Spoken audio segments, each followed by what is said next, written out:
오늘 코로나19 신규 확진자는 113명으로 닷새 만에 다시 세 자릿수로 늘었습니다. 소규모 집단 감염도 이어지고 있어 확산세가 더 커지지 않을까 우려되는데요. 방역당국은 이번 추석 연휴에 방역 수칙을 잘 지켜달라고 거듭 요청했습니다. 오대성 기자가 보도합니다. 서울 도봉구에 있는 정신과 전문병원 다나병원에서 어제 하루 코로나19 신규 확진자가 28명 추가됐습니다. 앞서 그제 입원 환자 2명이 확진돼 전수검사를 벌인 결과 입원 환자 166명 가운데 28명이 추가 확진됐고 127명은 음성, 11명은 재검사 예정입니다. 의료진 등 직원 44명은 모두 음성 판정을 받았습니다.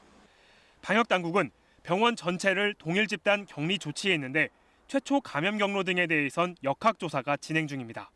또 경기도 용인 세브란스 병원에서 외과 의사 1명이 확진돼 수술실과 응급실 운영이 중단됐고 외과 병동이 동일 집단 격리됐습니다. 용인 강남병원에서도 의사와 직원 등 2명이 확진 판정을 받았습니다.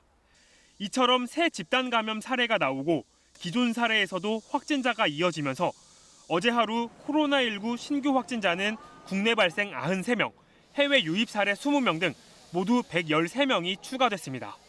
지난 25일 하루 신규 확진자 114명을 기록한 이후 감소 추세를 보이다 닷새 만에 다시 100명대로 올라선 겁니다. 국내 발생은 수도권이 76명으로 대부분을 차지한 가운데 사망자도 6명 늘었습니다. 방역당국은 검사 물량의 차이로 큰 의미를 두지 않는다면서 중요한 건 전반적인 추세고 가장 큰 변곡점은 추석 연휴라고 강조했습니다.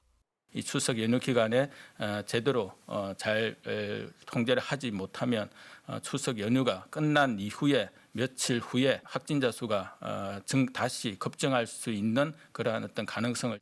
이에 따라 추석 연휴 기간 고향 방문 대신 영상통화로 안부를 확인하고 집에서 문화생활을 즐기는 등 외출을 자제해달라고 요청했습니다.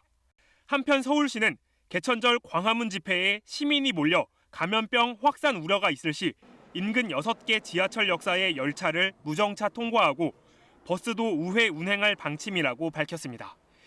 KBS 뉴스 오대성입니다.